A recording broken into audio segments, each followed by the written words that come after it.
Hello, welcome. I think this will be the final catch-up recent reads, and so after this, it will be hopefully, a more real-time kind of recent reads, a timelier version. So, this will be part 4, and I have 3 books to talk about. All of these books are translated fiction, and I must say that I had a series of 5 stars, okay, since the last recent read, at least.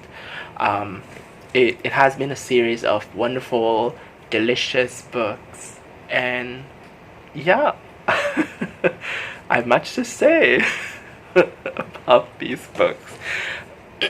So let's start with the first one. This is Season of Migration to the North by Tayeb Salih. Tayeb Salih was a Sudanese author, and this book was originally written in Arabic. It was translated by Dennis Johnson-Davies. When I bought this book, I didn't know what to expect, but after finishing it, I thought it was... this book is probably going to be like one of the best books that I've read this year, because it's just that awesome, okay?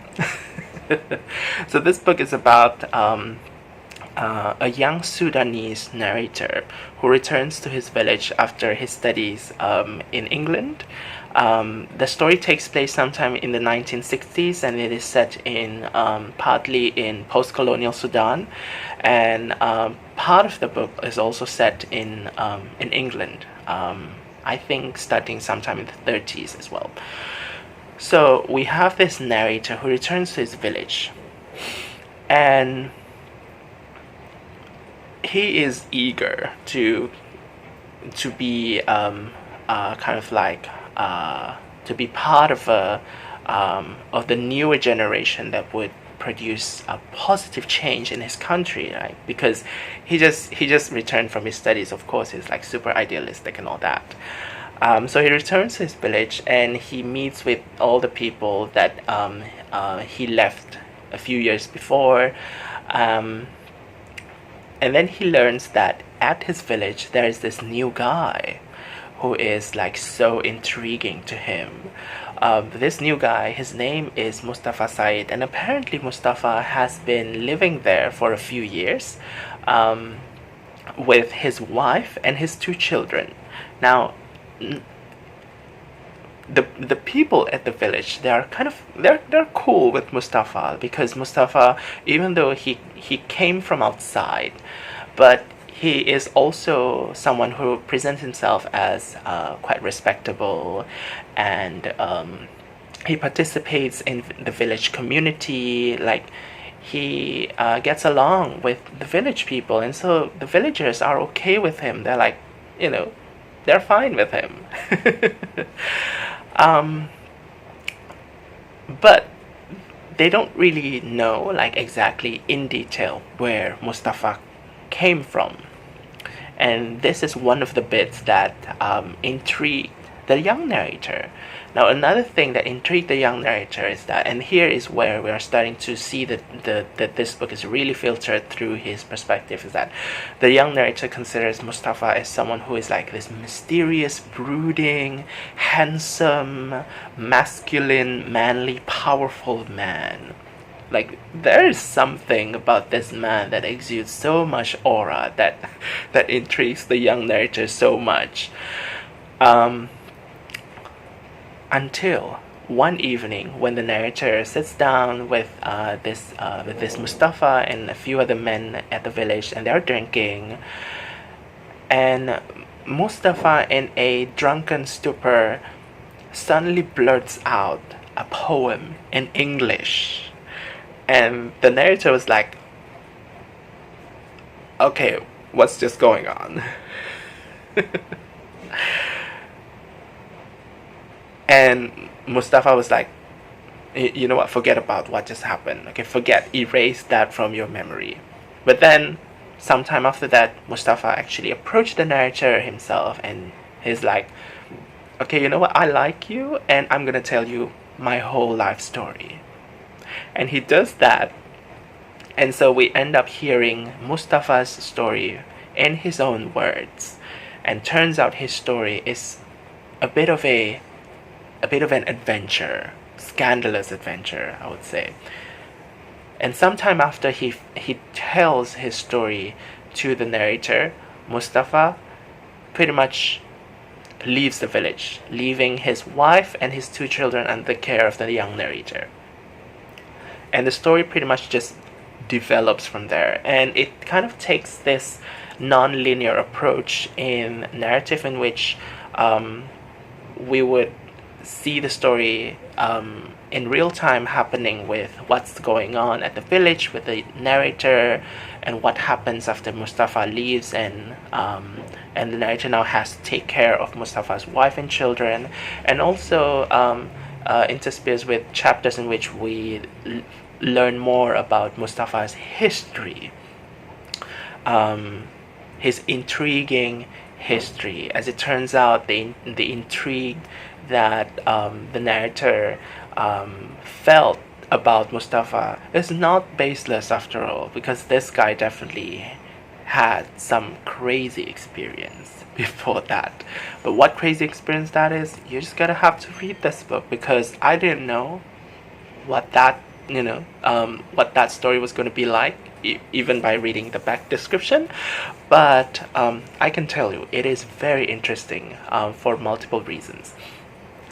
Now, one of the reasons why that story, Mustafa's story, is very interesting is that he is painted in this very mythological way.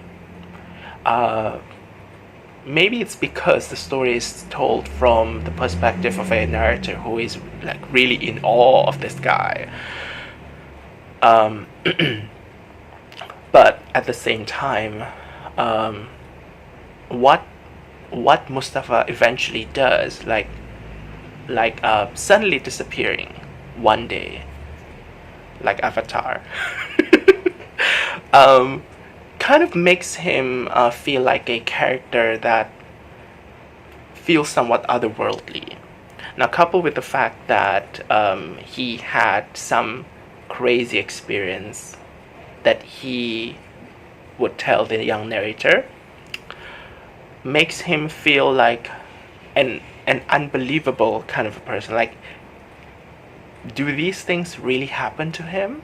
Like this seemingly normal but awesome, masculine, handsome looking guy, did these things really happen to him? And so all of those things just kind of produces this effect that Mustafa is this character that has a bit of a fantastic aura surrounding him. Now, another thing that makes his story very interesting is that this book is set in post-colonial Sudan, and we have characters, at least one character, the young narrator, is someone who just returned from England for his studies. And the core of this book is the struggle between the East and the West. Sudan has just gotten its independence, and in this book, Sudan is sort of represents the East and also the South, like from the title, whereas England in this case represents the West and the North. And when you consider the fact that Sudan has just been freed from colonization, the after effects of colonization is still there, and it's fascinating to see how that just sort of has its effects ripple through the community, the people, based on what we can read about the characters, the various characters at the village here. And how there's a certain kind of tension that happens between the East and the West. Like, it's not like the West is totally gone. The West still has its effect.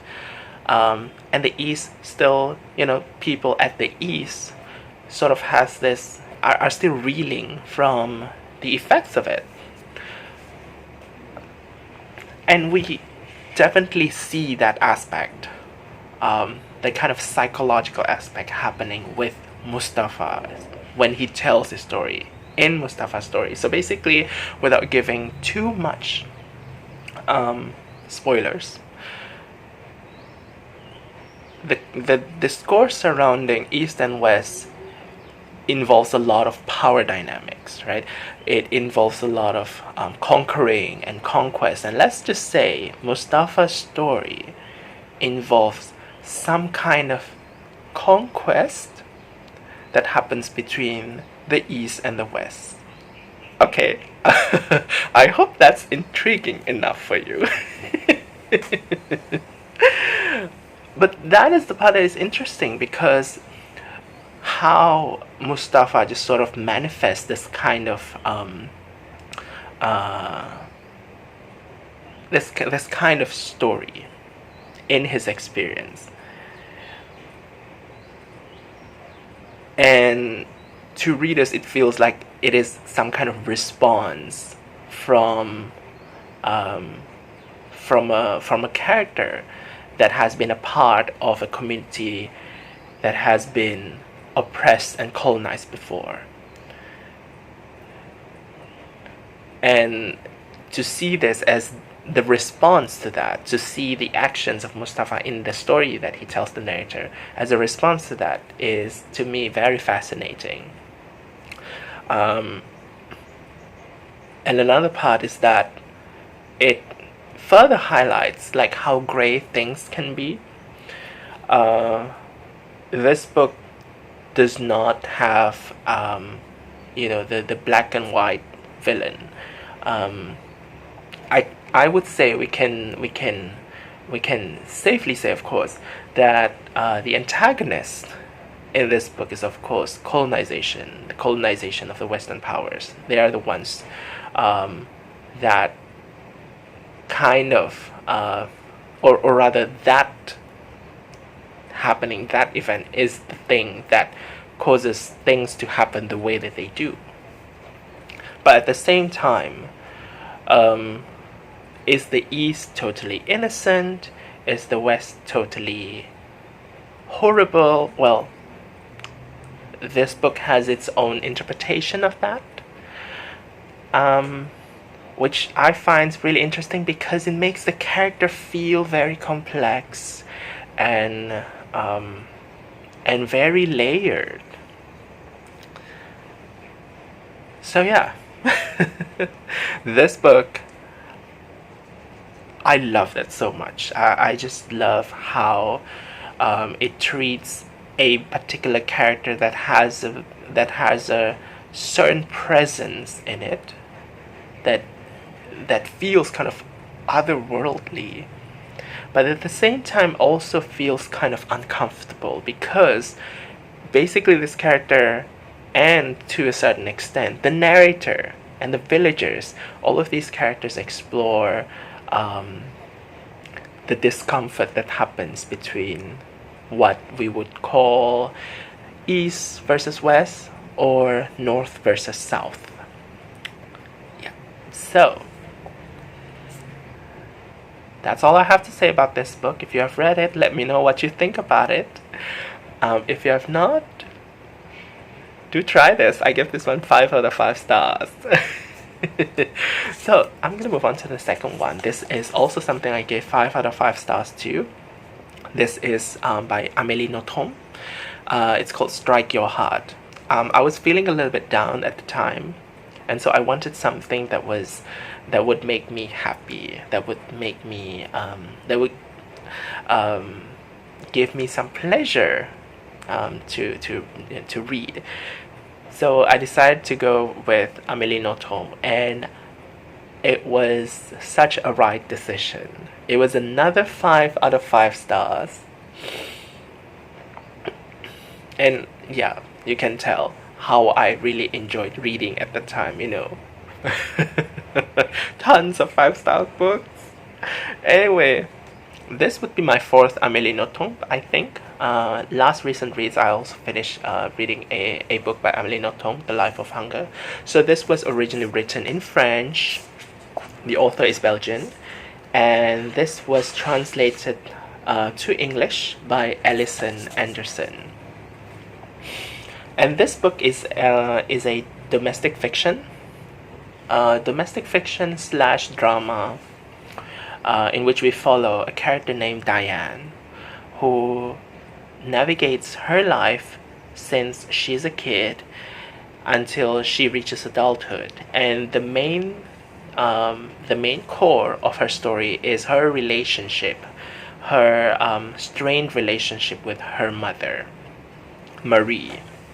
So this book opens with Marie as a young person. At that time, Diane has not been born yet.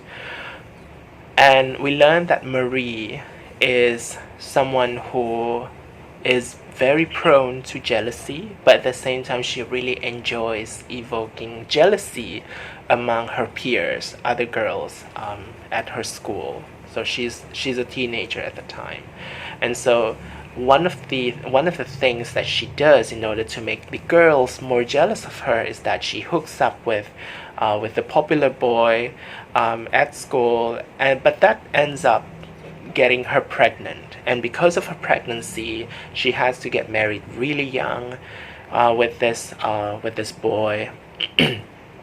And she ends up giving birth to Diane, her first daughter. But the problem is that because Diane sort of represents Marie's very early loss of youth, according to her, she ends up feeling resentful of Diane since she was born, basically. And so she does not feel any much love towards Diane. She's very cold towards her, and this would eventually shape Diane's relationship with her mom, but not just with her mom. It also shapes her relationship with other women in her life later on. And what I find really interesting about this book is that it is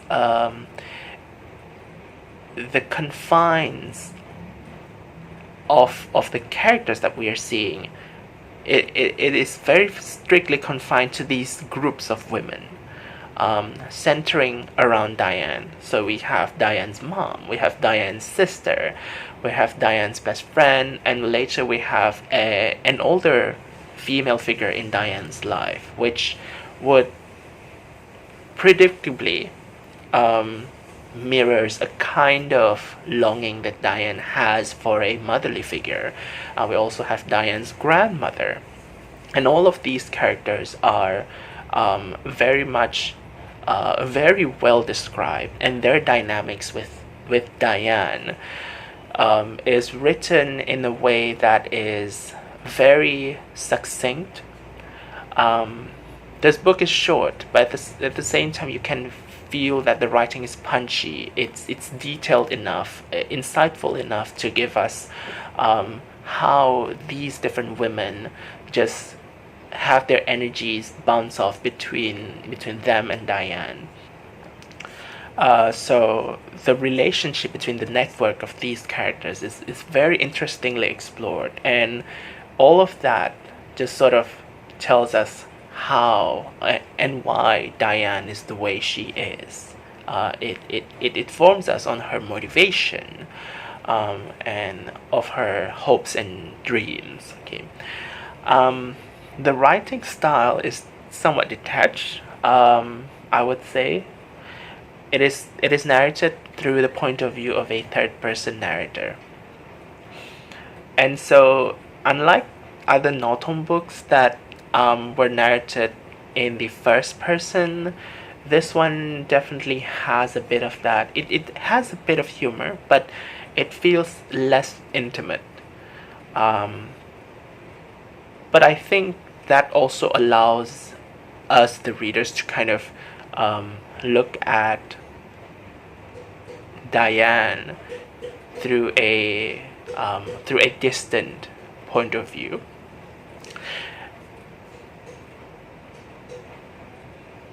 And I think that just kind of highlights further the kind of coldness that happened between Diane and her mom. And I also like the kind of like the thematic circular thing going on in this book, where we see things just kind of being repeated in a way. And the ending of this book definitely something that I would consider to be fairly dramatic, but also kind of strong. It brings to mind this concept of cycles, and again, circularness, circularity of how things occur in relation to Diane's strained relationship with her mother. So, in short, I absolutely enjoyed this book. It is much tender, I would say, compared to her previous books that I've read. A bit less absurd. But I think it's tender because the book really leans on to the emotional aspect of the kind of the introspection of a characters who experience a certain kind of coldness from an older parental figure. So yeah, really interesting book, and also a very short read. I read this one in one day. Now, the next book is also a short book, and I would say this is definitely why I was able to finish a lot of books, and I became the sluggish booktuber instead of sluggish reader. Because I read many shorter books, about 200 pages. And this next one is The Cat in the Coffin by Mariko Koike. It was translated from the Japanese by Deborah Boliver Boehm. And this book, I think it was it was published in Japanese in 1990.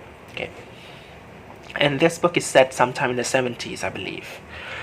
So The Cat is a Coffin is something that I originally had a bit of a struggle to identify like what kind of book it really is before reading it. Is it a thriller? Is it a romance? Is it a mystery? Because here it says mystery/romance, so I was kind of confused.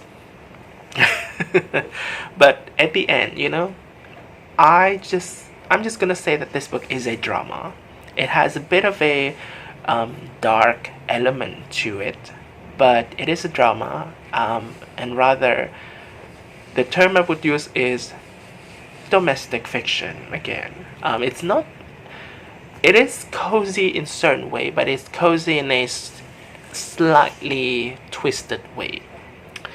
So in this book, we see a character named Masayo.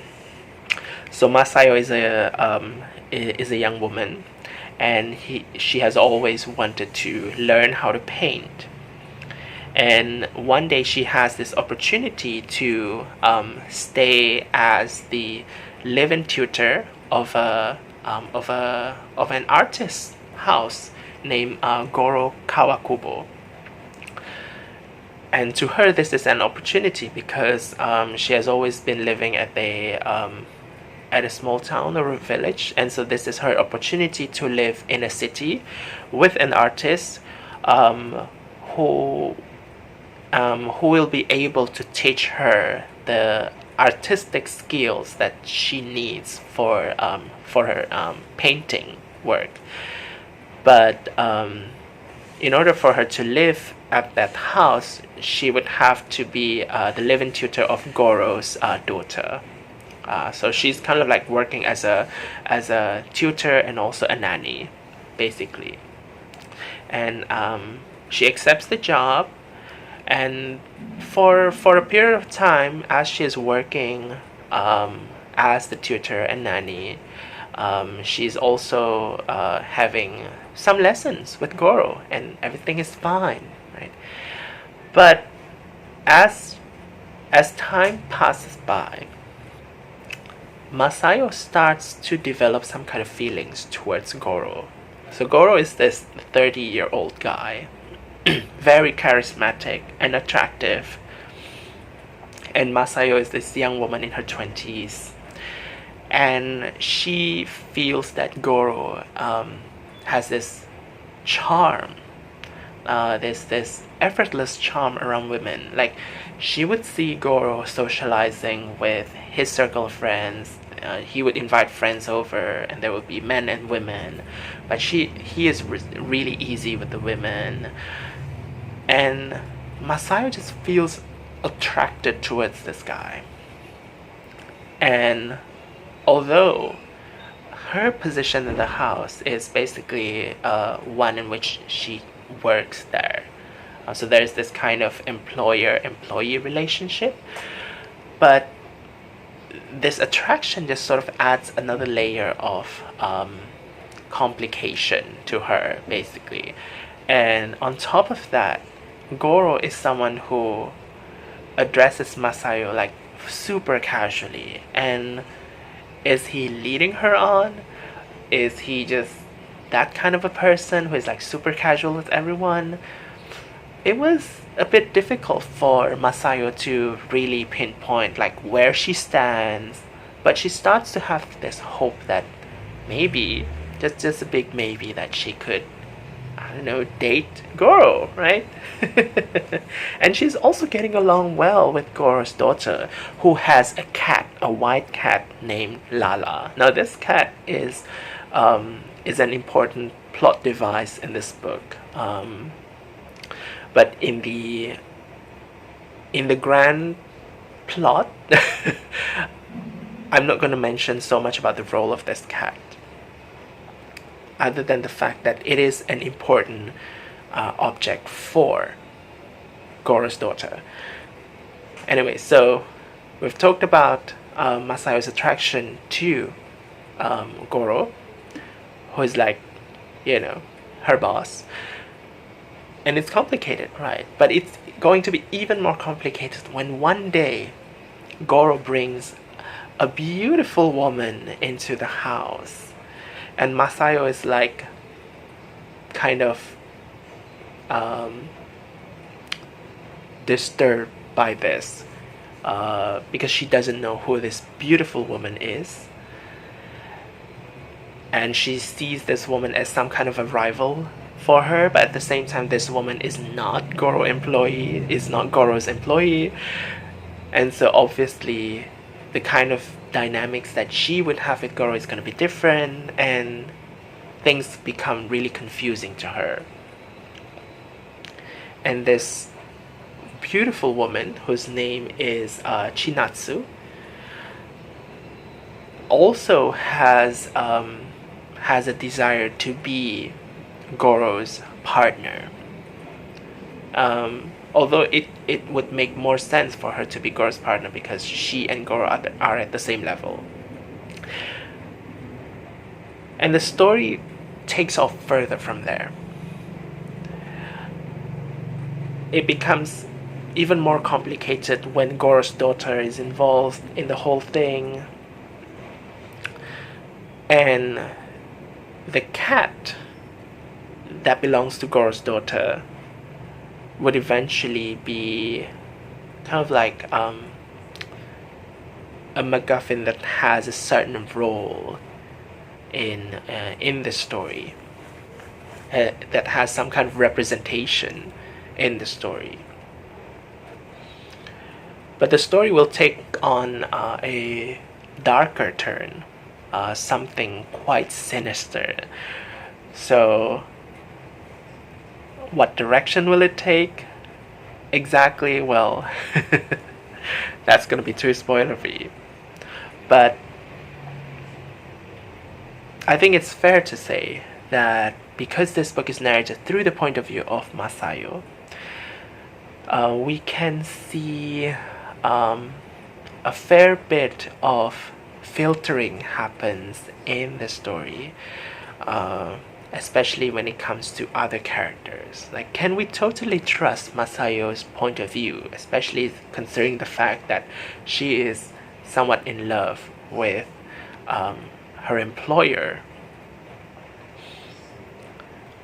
Can we really trust her assessment on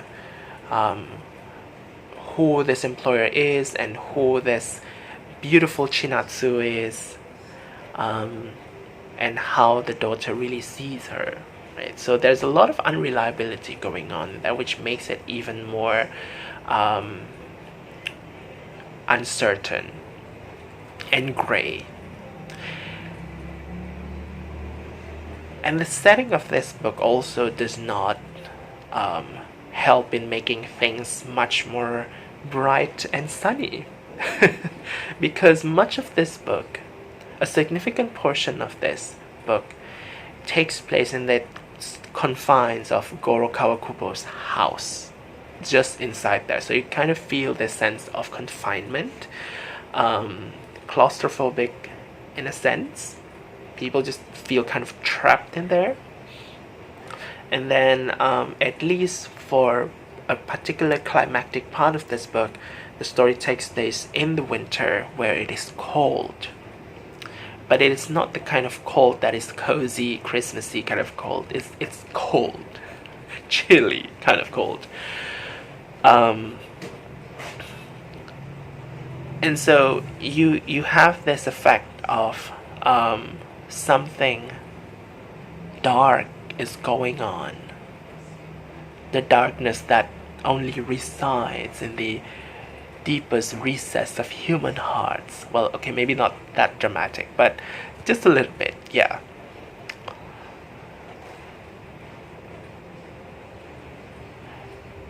And the plot will culminate into a particular event that would shake all the characters to their core.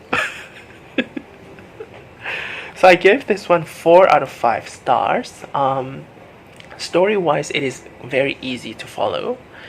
But there's something that I would love to see more, and I'm not exactly sure why. There is a kind of simplicity to this book which makes it easy to read, but